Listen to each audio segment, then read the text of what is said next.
you for joining us today. My name is Raksha Dharanani, and I am the content manager at HOSCO. We are a professional network specially designed for the hospitality industry. We were born in 2011 to empower the industry by uniting all of its professionals, educational centers, and employers in one global network where you can connect, find, or provide job opportunities, career advice, and access courses to skill and reskill. We currently have 1.6 million hospitality students and professionals on HOSCO and counting, 400 plus hospitality schools, and 1,000 plus world-class companies around the globe. Today's experts who joining us today are Helen Spillane, Program Director at Institut Lyfe, Eric Bochler, Program Director at emlyon, and Bénédicte Fleuriot, Career and Leadership Coach. I will let them introduce themselves and we will carry on from there. Helen, would you like to start? Sure. First of all, thank you very much to HOSCO for inviting us today to present our wonderful program and our wonderful schools. So thank you for that opportunity. So my name is Helen Spillane, and I'm the co-director of the program. It's a joint program that is managed by Institut Lyfe and emlyon Business School. We're both schools based in Lyon, and the program takes place over 4 semesters, and the 4 semesters have a lot of different elements that I think we'll be introducing to you a little bit later on. So I've been working at the Institut for 8 years now, and working in education for 30 years. Fabulous. Who would like to go next? Eric? Hello, everybody. Thank you, Helen. Thank you, Raksha. So my name is Eric Vogler. I'm a professor at emlyon, and I'm the co-director for this program at emlyon. I'm teaching strategy and entrepreneurship, and I'm running this program with Institut Lyfe for 9 years now. Fabulous. Thank you so much, Eric. And Bénédicte, would you like to go next, please? Yes, thank you. Hello, everyone. Thank you very much for being here. My name is Bénédicte Fleuriot. I'm a career and leadership coach. Before being a coach, I've actually worked many years in the hospitality industry myself, mainly in F&B operations, but also in marketing and communications. I am myself an alumnus from the Institut Lyfe and very pleased to be collaborating with them now. And what I do with the school today is that I've been, maybe for the past 7 years now, the personalized coach of all the students following that program. And what we do together is basically that I help them question themselves. I help them question the professional world. We look at who they are, what they're good at, what they're meant for, and we design together a personalized career plan with specific goals. And the idea is for me to obviously support them as well in reaching those goals. But we also work many times on their soft skills. We are developing, the future leaders of the hospitality industry. So one of our goals is definitely also to support them from a leadership perspective. Thank you so much for that introduction. So as we mentioned during the intro of this panel discussion, that today will be about practical skills for the current and future hospitality workforce. This means you can ask the panel anything you'd like to know about your current skills and what you need to prepare for the future and how you can best do that. And also, if you have questions about the master's degree that both schools offer in collaboration, please feel free to pop them in the Q&A, and we will answer them during the session itself. So do not hesitate. And we would like to know, okay, from the professionals here that we have, let's start with the questions that we think will be very important for today's session. What role does industry collaboration play in shaping a program's curriculum like yours and ensuring its relevance to current market standards and demands? Helen, could you please give your input on this one? Absolutely. I think that's an extremely important question. One of our priorities within any academic program, I think, is to be as close to industry realities as we can be, keeping our finger on the pulse of what's actually going on, the developments as they happen, if you will, within the industry is really key to success, and it's certainly been key to our longevity with the program, the Masters in International Hospitality. One of the elements that I think we sort of keep in mind is the idea that we have an advisory partnership with industry leaders that is going to help us to develop the curriculum sort of as it evolves. We try to put in place a flexible curriculum design, and so the importance of real-time dialogue with industry leaders, I think, is the primary linchpin that keeps our curriculum moving in the right direction. Okay. And you spoke about the curriculum in general. And which skills do you focus on during the projects that students get exposed to during the program? But that's actually quite a broad question, I have to say. One of the things that I might preface this with is that in this in our program, we have put a focus on project-based learning.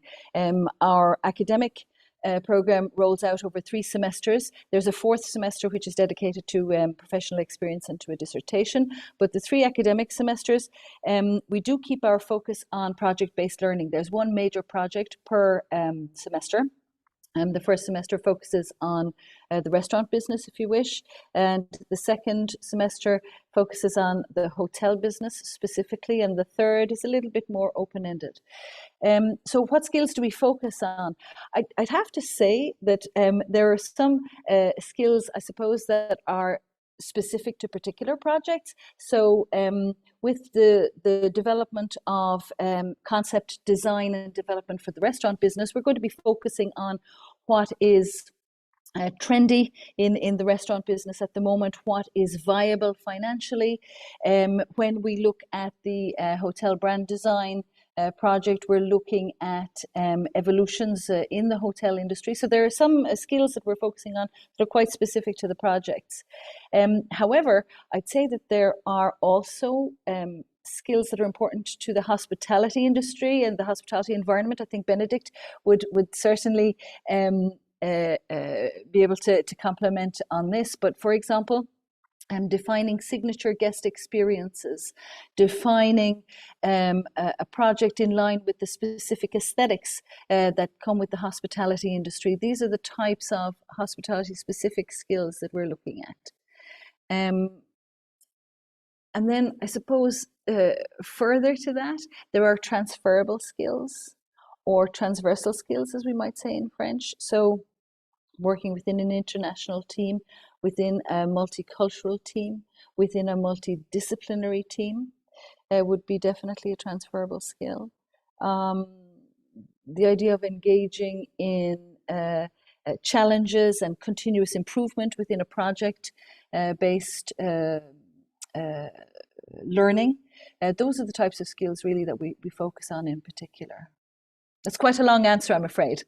No, but I think it's very thorough because I think it also ties in what you said at the beginning, that you offer a balance of hard skills and soft skills, and like how you said, the project management and monitoring the progress, and also the interpersonal skills that come about. I think it's really nice that you focus on that, because those are the things that, as you said, are transferable but also very applicable for the industry. Actually, Benedict, you mentioned earlier on, and I know that your work on soft skills is quite particular. Perhaps you, I'd love for you to step in here, because I know you have a lot of very special things that you do with our students. Yeah, thank you, Helen. Well, when it comes to the project we offer the students, one thing that I actually work on with them on a coaching perspective is to actually use those projects to develop their soft skills.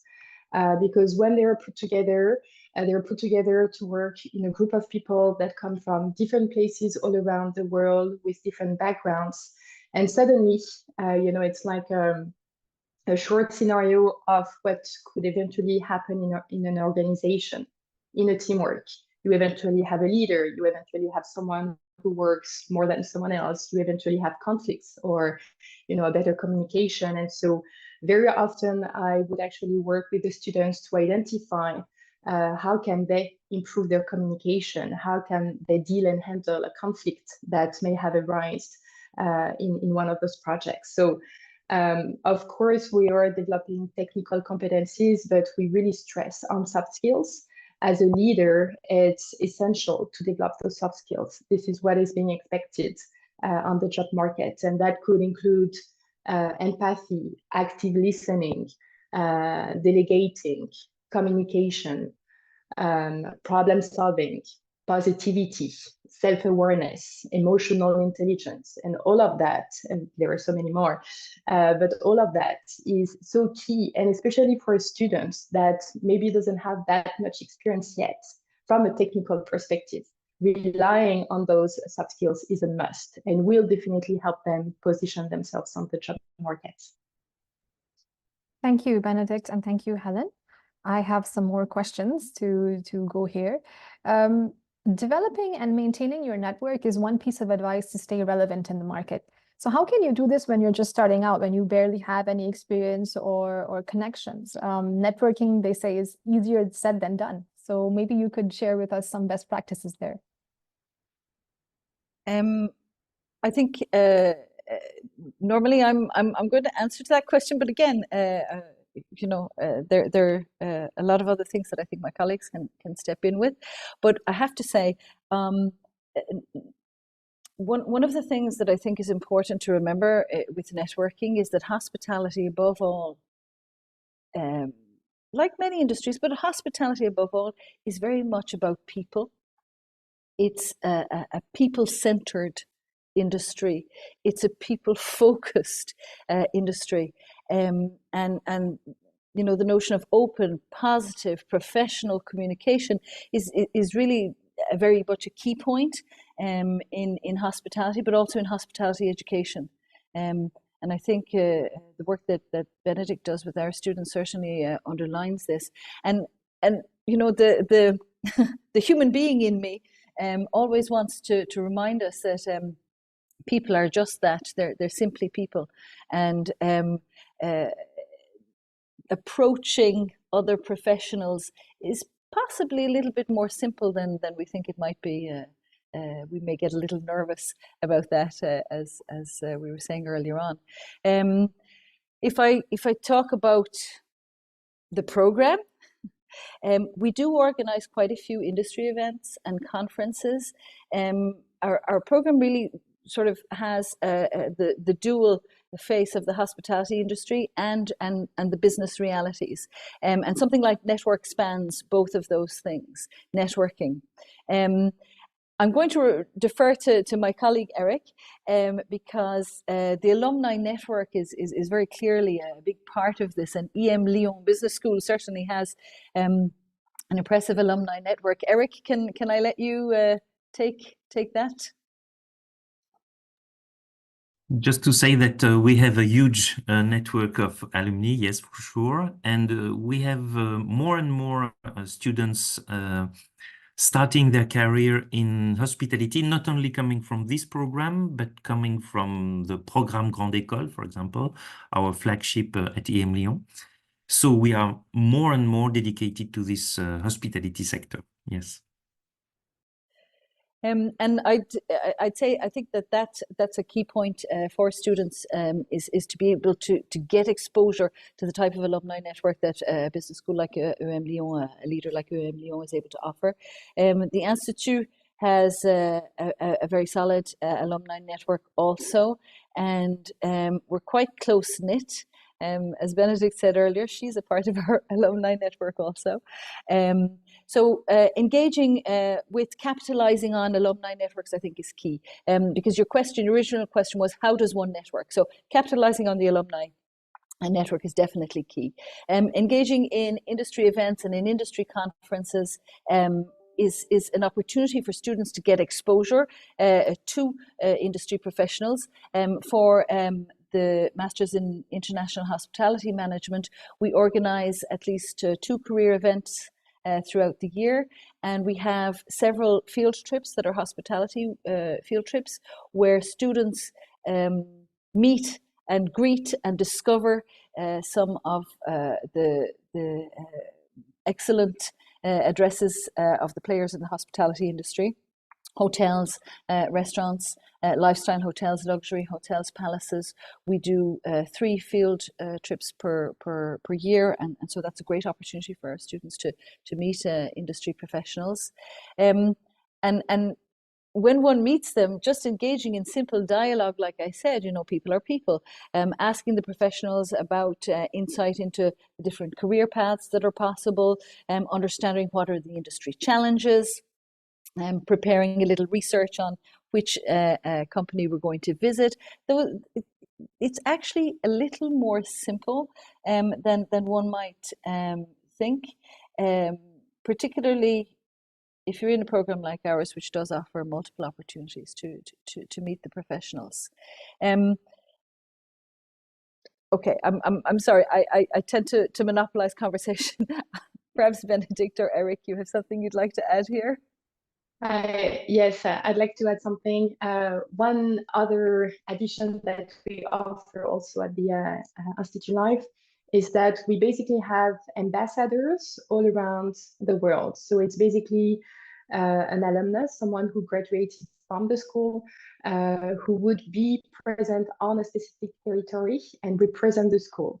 Whenever you want to maybe, immigrate in Hong Kong, or you want to go work to London, or you want to go to New York, you always have someone that was graduated from the school and that would be able to support you in better understanding what the job market looks like, in connecting you to all the other alumni that actually reside on that same territory, maybe answering questions around immigration. They're there, and they're doing that on a volunteering basis. So for me, it's very key, and it shows that the network is actually very, very strong. People do that for free, and because they do believe, in what they studied and in the network. And so it's beautiful because wherever you go, you will always find someone to support you and help you find a job. Fabulous. Thank you so much to both of you for elaborating that, making the connection starts at university and not outside. So that's a really great thing. I remember my time in university was similar. My contacts were my classmates, and that's how it built out, So, if you organize great industry events, then I think there is not much to ask for because it's already done for you. And if you have guidance, then fabulous. I have a question from the audience regarding career paths, because you mentioned something. So I think this would be ideal to take. Someone is asking, I'm currently a chef, but I'm really considering stepping out of the kitchen to some other part of the hospitality industry. I'm wondering what part of the industry a chef can transition to. I think maybe you could answer that, Benedict. Yes. So we I don't know if it's appropriate to talk about the culinary program we have as well. There are different programs that obviously can align better with someone depending on their background. We do have a few chefs that joined the school after working for a very long time in the kitchen, and now willing to look at different things, maybe step out of the kitchen and open different perspectives. What we saw over the years is a lot of people transitioning from the kitchen to research and development. So we do have people working for Häagen-Dazs or Nestle or Kraft and Heinz. So still, using their culinary skills, but in a different context, in a different setting, and focusing now on research and development. We have people who moved again from the kitchen to work in concept development and supporting clients to develop a project from A to Z, from conceptualizing the idea until realizing the idea. And that goes from developing and designing the menu, finding the right suppliers, finding the right china as well for the restaurant, every single detail that would actually make your restaurant a successful one. Those are a few options, but there are many different ones, definitely. And I would be happy to answer them later on. I have to just react to what Benedict said. I think that also your question, and thank you for your question. I don't have your name, dear attendee, but I think you've put your finger on quite an interesting development in the hospitality industry as a whole. It's much more open-ended, perhaps, than it may have been traditionally or historically. The idea of transferable skills, transitional skills, and transitioning in careers, I think, is something that is quite contemporary in the hospitality industry today, and I think it continues to be so. Eric, so Mariam. Thank you for your question, Mariam.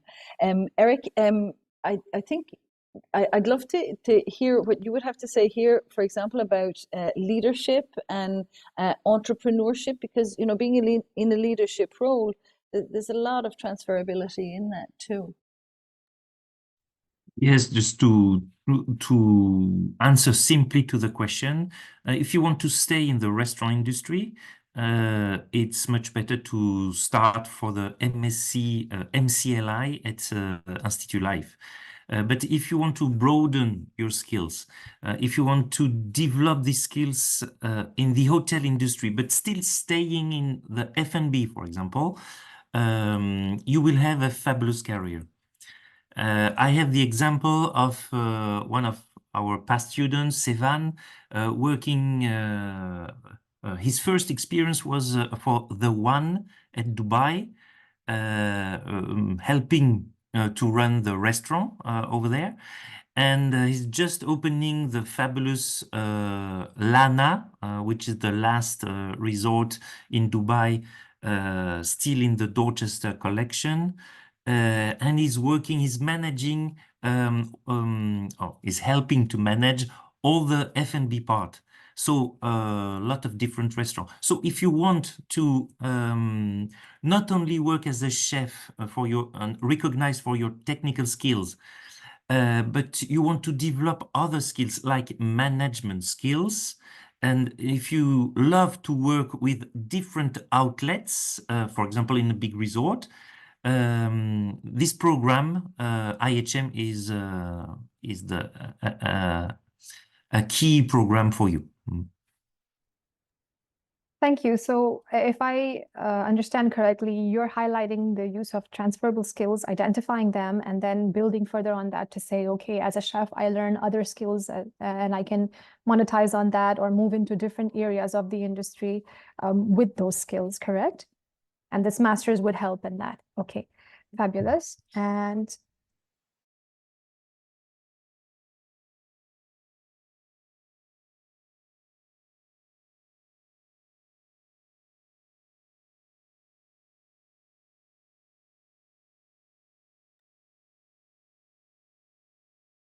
so, Eric, I have a question for you regarding that. From your experience, what are some success stories of students who have transitioned from this program to notable positions in the hospitality industry? You shared just now somebody who moved into the Lana and is managing their F&B, and that's great. Could you share some more of these stories? Because I think when we hear a story, we can relate to it more deeply, and we can, you know, identify ourselves with those students because we've been there. Yes. So as I said, I'm running this program for 9 years now, and so we had a lot of students, and I have a lot of stories. So it's true that the vast majority of our students are dedicated to the hotel industry. Not really the restaurant industry. We have some examples, but the vast majority is working for the hotel industry. In this part, generally, students are playing the property card and not the HQ card. So we still have a dozen of students, for example, at the headquarters of Accor. But again, the vast majority is working in properties, fantastic properties, because obviously it's their dreams. So we have some in Tahiti, and you probably have some pictures around this nice location. We had a lot of students, obviously in France, because we are in France. And usually they are, so depending on your past experience. If you had some internships, for example, at Institut Lyfe before or in other nice hospitality schools, you're industry ready.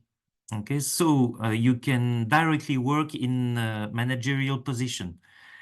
And usually you are going very quickly to a nice managerial position because, and I can develop this later, COVID was a disaster for the industry, but now there is a huge appeal for our students because the industry lacks of good profile.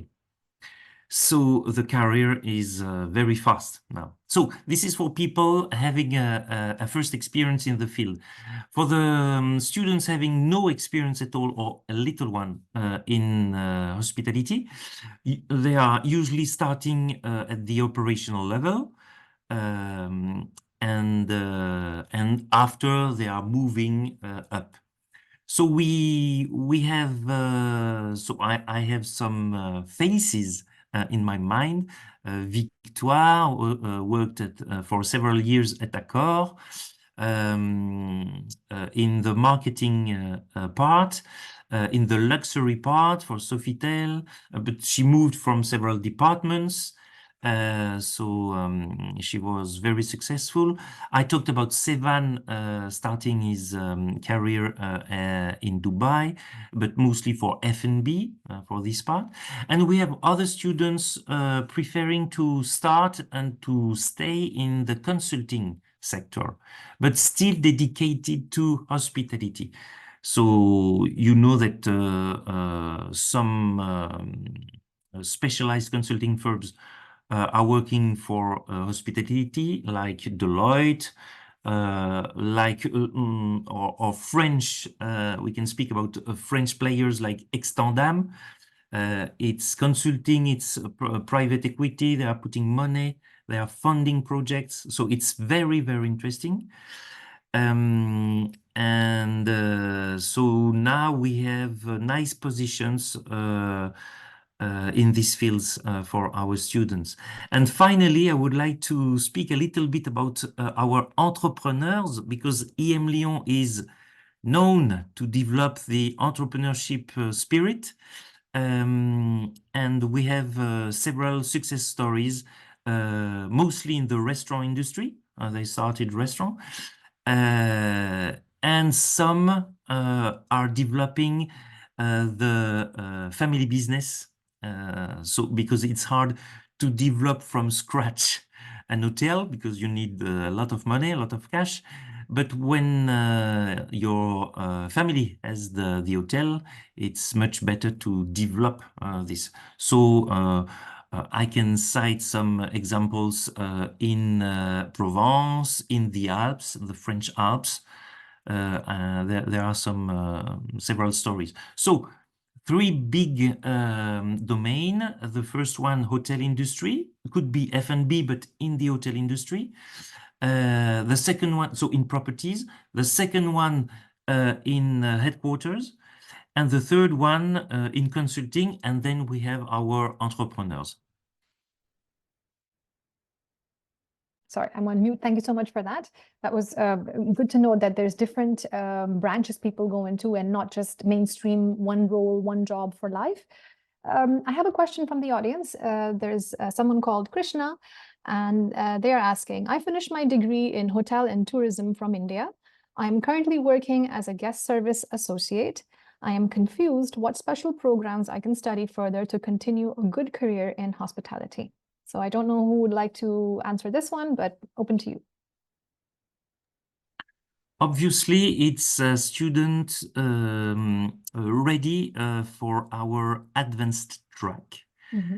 because he had not only an academic experience, but a professional experience in the field, so which is perfect.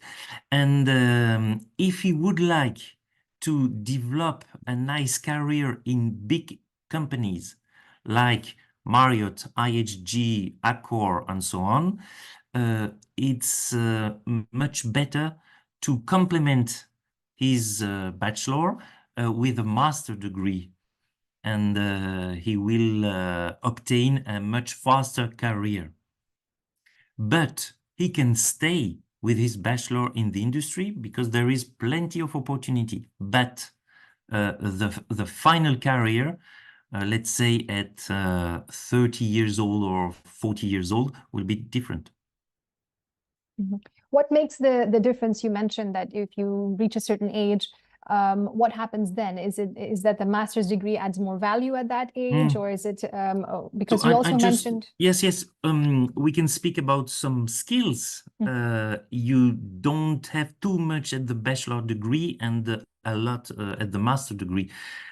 We are developing a lot of courses around management, project management, leadership skills, and so on. We are developing a lot of project-based pedagogy. So at the age of 30, you will probably require this managerial leadership, because you will need to manage probably a lot of people, and you will need to manage different tricky situations, like you are young and you are managing old people, let's say experienced people. Okay, so that becomes a little bit of a thing to show you how to deal with different ages and different groups of yes, people. exactly. And, so we have the tools. Well, obviously, you can try to learn in the field directly, live. And if you are clever, sharp, smart, you will understand some things, but it's much better to have tools directly. Okay. If I could react also to what Eric said. So two things. First of all, I think it's Krishna is the person who asked the question. And your question is, what's your future career? I'd have to say I agree with Eric Vogler on this, in that your future career can certainly be to continue on the road that you have already taken, because you do have your bachelor's degree and you're working in the industry today. The key difference, I suppose, from my point of view academically, between a bachelor's and a master's is you're coming at the issues, you're coming at the questions inherent to companies from a slightly different perspective. With the master's program, you're going to be looking at questions or issues from a strategic perspective, looking at a deeper dive into an analytical approach. And with that analytical approach comes not just, we don't require just understanding, but also innovation in solutions to the issues, innovations in new products that are in line with what the contemporary modern industry is looking for. So I'd say we're definitely looking at the advantage of a master's is going to be this more strategic, innovative, solution-focused approach, rather than simply understanding. Now, that's not to say that there are not a lot of very valuable bachelors on the market, and that a bachelor's degree in tourism and or hospitality will lead to an excellent career. There's no doubt about that. But the jump start, I suppose, that Eric Vogler was talking about is the idea of, getting in at that more strategic analysis and understanding level is going to fast track to a certain extent, if that's what it is that you're looking for in your career. Okay, thank you to both of you. I think from my understanding, it's that you're saying that the bachelor's helps you with more like the operational tasks and the operational understanding. And once you get the master's level, you're equipped with more tools to do strategic and decision making and innovation. Fabulous. So I hope that answered your question, Krishna. Let's go to the next one. We have a question from Anis. I hope I'm pronouncing it correctly. I'm currently studying a culinary degree, but I want to continue my degree in Masters in Management. Which one should I choose? So what can I continue exactly? I'm assuming they want to have some suggestion on what they can do after a culinary degree, what type of management masters you would recommend. Yes, as I said, if you want to stay in the culinary industry, in the restaurant industry, and you would like to work around your technical skills, number one, you can work. Number two, you can continue with the culinary MSc from Institut Lyfe called MCLI. But if you would like to broaden your skills and to enter in the F&B part of the hotel industry, it's much better to go to the MSc in IHM. Thank you. And now we have another question of also someone working in F&B as a chef. So I have been a chef in the hospitality industry for 15 years or more and have a national diploma in business studies, but I'm not using it as a profession. What course or program can be recommended for me to support my future career in the hospitality industry? Well, I guess that's going to depend on which direction you wish to go in.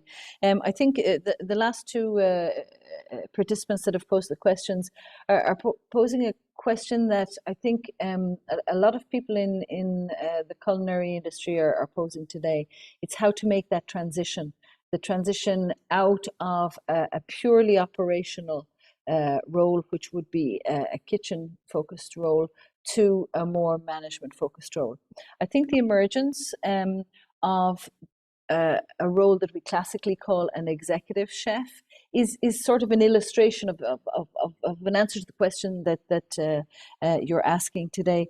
What would be the difference between somebody who is a chef and an executive chef? And that's probably the difference between a more operational and a more strategic approach. I think that a business degree is definitely solid. A culinary degree, definitely solid. I think I would be, in your place, I would be asking myself two questions. The first question would be, where do you want to go? Do you want to stay within culinary, as Eric Vogler said?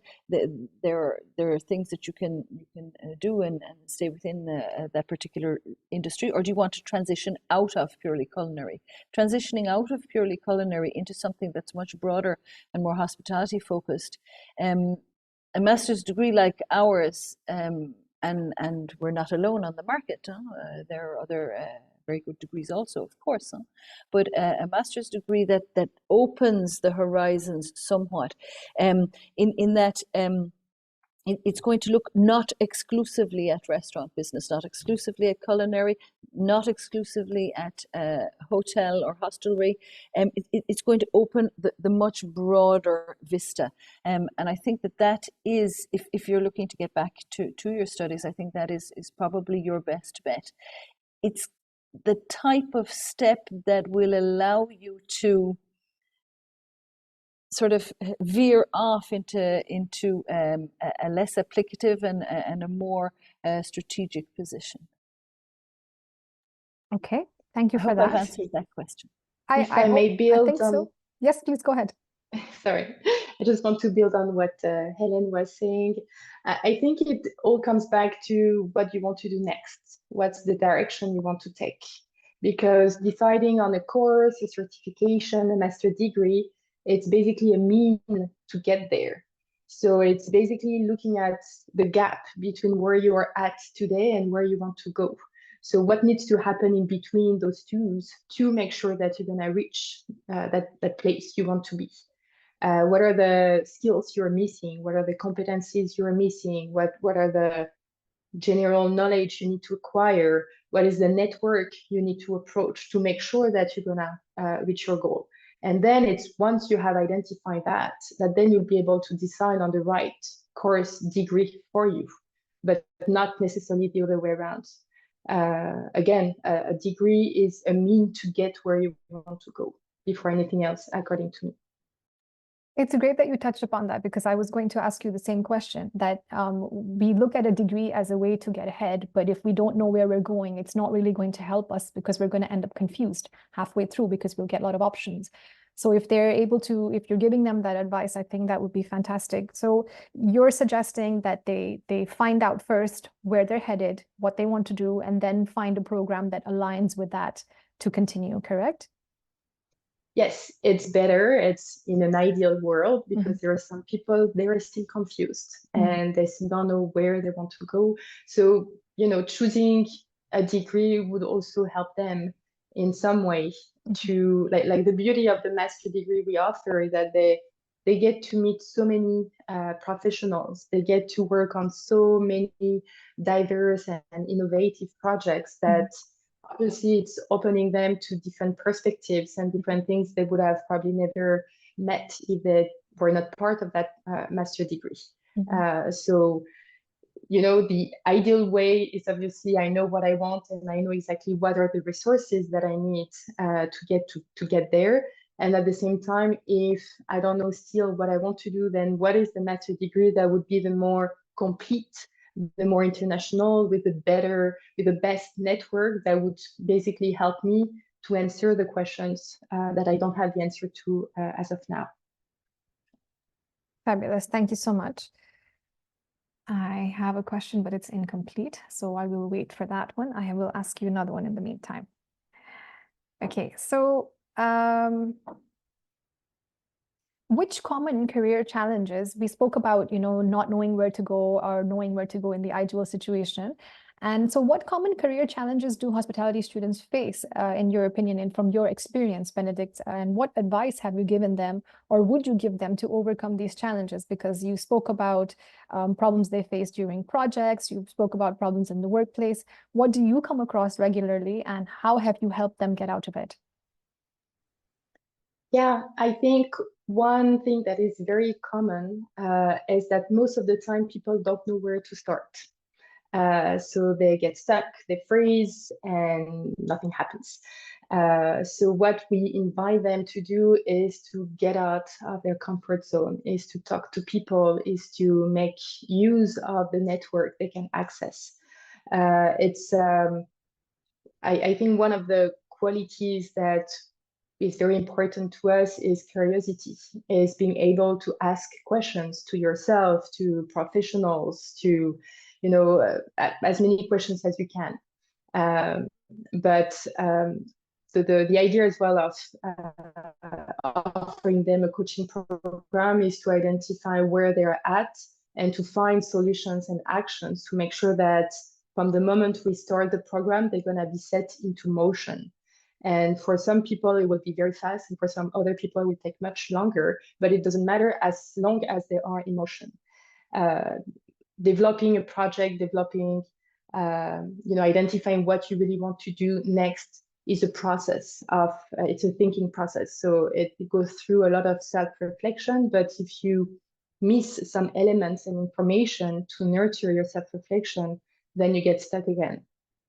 So it's all about going out there, meeting people, talking to them, being curious. So that's what I would say as a first thing. One thing as well that we see is that the hospitality industry is so vast that a lot of people actually don't know much about it. Most students that we meet would just know the most traditional jobs that we all know about, but actually there is so much more than that. So we come back to being curious and identifying, what else can be done than being a chef or being a general manager of a hotel. And I feel today we have access to so many resources that it's also the responsibility of all our students to really take care of their career development. There are a lot of online trainings. There are a lot of different ways to network. There are a lot of support to become an entrepreneur that are out there. There are a lot of trade press that specialize on a specific topic. If you want to know about mergers and acquisitions, you have a specific magazine. If you want to know more about the latest hotel development, you would have a different resource. So everything is there. And again, knowledge is power. So more people would know about the possibilities of the hospitality industry, more they would know about who they are, what their skills are about, what their competencies are about, and where to start, and easier it would be. Sorry.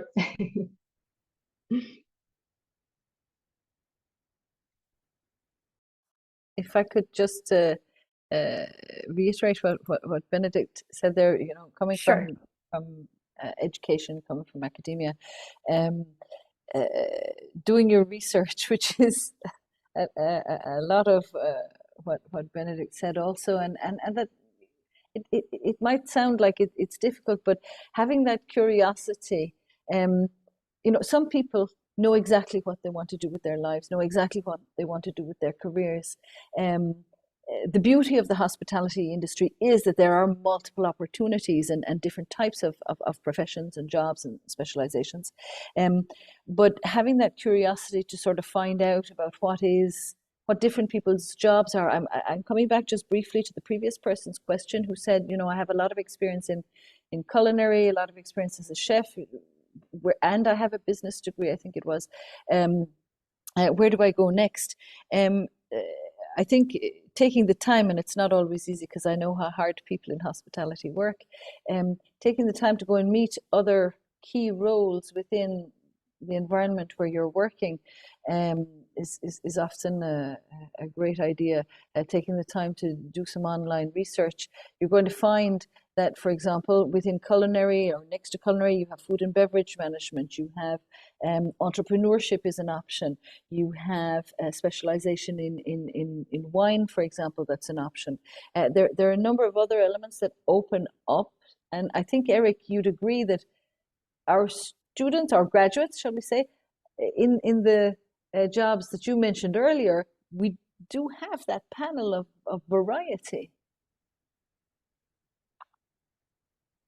Okay, thank you for that. Benedict, I have one more question for you from the audience. From Dagmara. She says, I'm a flight attendant since 10 years now, and I want to expand my horizons. I have a degree in Spanish philology. I have experience in tourism, such as restaurants and hotels, because I work in the industry 17 years already. How important is not having a degree in hotel and tourism? Is it still possible to achieve the goal of working in hotel management? What do you see? Do you see a lot of students coming in with non-typical backgrounds, and how is the acceptance rate, and what do you advise these students for, like, coming in, and what do they build upon? Yeah. Sorry, I hope I'm gonna find my voice back. Thank you for the question.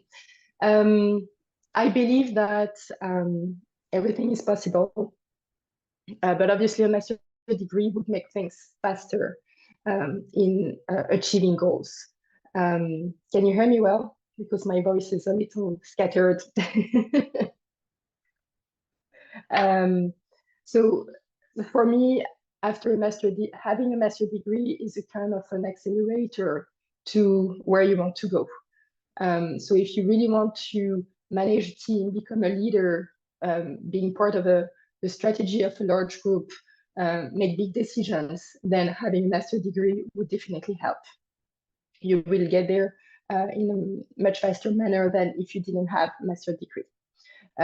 Now we do have as well students who come from very different backgrounds. And so maybe one of the challenges that the students face as well is most of the time they feel they lack experience. And it doesn't matter. It doesn't matter because we are in an industry that looks at people, first of all, from a soft skill perspective.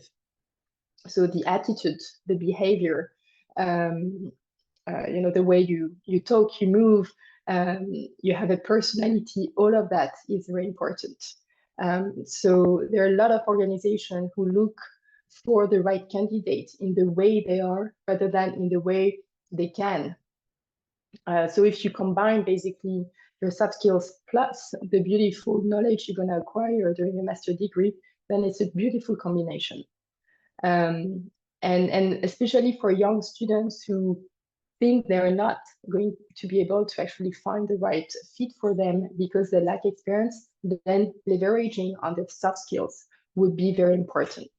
And over the years, they're going to acquire experience, and then they're going to have both the experience and the soft skills. If that answered the question. Yes, I think so. I think they wanted to know if non-typical backgrounds are accepted. So that, I think that came through. Do you have an addition, Eric? Raksha, yes, thank you. Yes, it reminds me the example of one past student 3 or 4 years ago, coming from India and having exactly the same profile. So he was flight attendant, and he had around 10 years of professional experience, and he would like to jump from his career to another one. And this student was perfect for palaces or for 5 stars hotel luxury, because he knew a lot of soft skills. How to deal with the customers, with an angry customers, how to manage tricky situation, because when you are in a plane, it's not always obvious. How to manage a lot of different customers in the same period of time, how to be very quick, how to manage a team. So you know a lot of soft skills, very precious for this industry. So luxury palaces. Okay, thank you so much for adding that. I think that should give the person a lot of confidence to, pursue what they are and not give up just because they come from a different background. Did you have anything to add, Helen? I did actually, because I'm just rereading the question in the Q&A part, and I see that this person has worked in the industry for 17 years. So with all due respect, I think you graduated from school a little while ago. And so your question is it still possible to achieve the goal of working in hotel management? The answer is yes. I think your question specifically is asking, how do you do that? You're asking us, how do you transition? I have to say, I do agree with Eric and with Benedict in saying that the master's program here that we're talking about would be an excellent opportunity. But I feel that we should perhaps complete that with maybe evoking another option for you. Some of the large hotel groups, if you're hired by large hotel groups, they do offer in-house programs of management development, but that implies that you are hired in at a management level already. Now, not knowing what your present experience is and the depth of that may not be the direction for you, but I think you've got more than one answer, more than one avenue open to you. The thing that I have found in looking at the difference between people who learn the hospitality, historically people learned the hospitality industry perhaps in doing rather than in taking degrees. And I'm reiterating what I said earlier. I think the advantage that something like a master's degree brings is that strategic, high level view, high level analysis that allows you to achieve management positions. That's what the master's degree would bring. And if that's what you're looking for, well, then that's the decision. Again, working not from having a full view of your career so far. Thank you so much to all three of you for that answer. I think it's really important to focus on that and give people so much guidance. I have one last question for Benedict. I think we're going to run out of time otherwise. We spoke about, careers, we spoke about the directions, we spoke about how to stay relevant and what to do and what not to do and how to choose a further path. But we also said this webinar was going to be about skills. So as a question to complete this session, what are the 5 top skills needed to stay relevant in the current market, Benedict? And what do you consider essential? If you could just give us that, I think that would be a big takeaway for our audience. Yeah, sure. It's difficult to choose. I read a lot around those skills and nobody is quite aligned with what the skills should be. But I think we go back to some of the leadership skills I named at the beginning of the webinar. If we look at the hospitality industry in particular, we would definitely look at communication, because you basically, it's a people, it's a job made of people, working with people, everything is about people. So communication would be very important.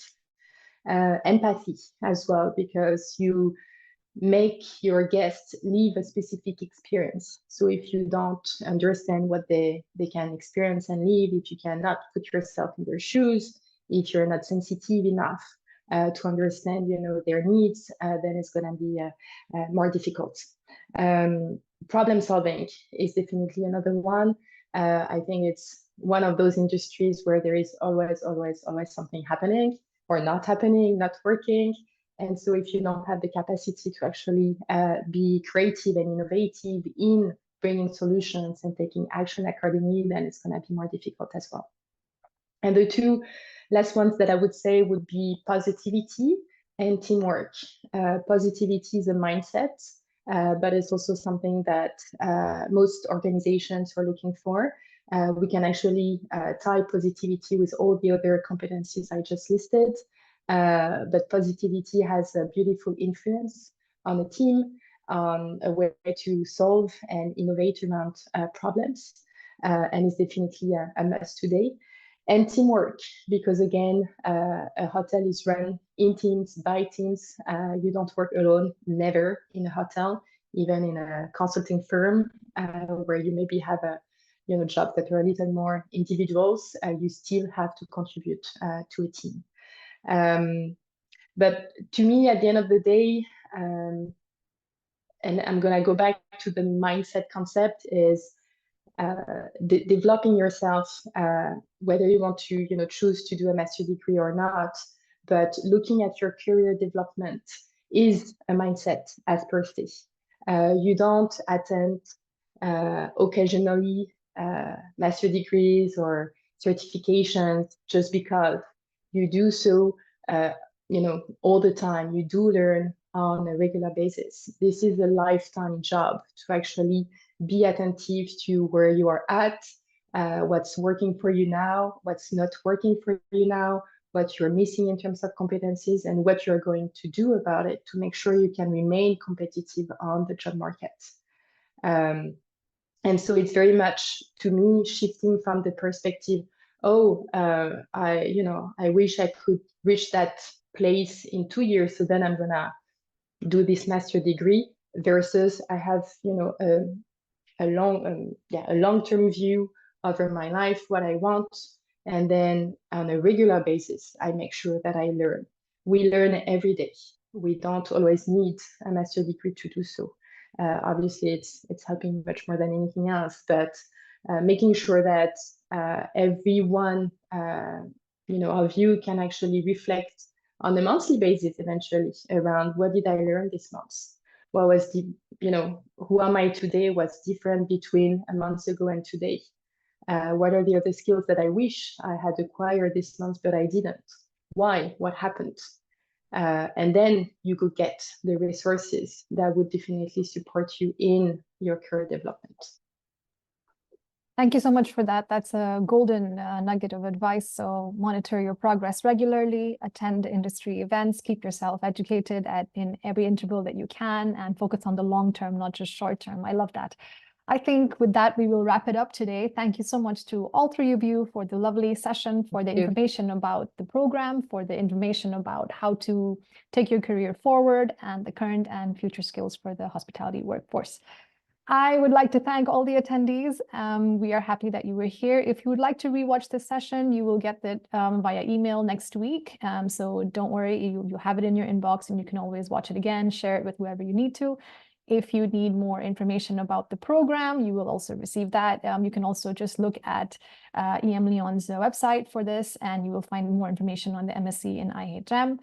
And until next time, thank you for joining us, and we look forward to having you again. Thank you very much. Thank you. Bye-bye. Thank you. Bye. Good luck to all of you.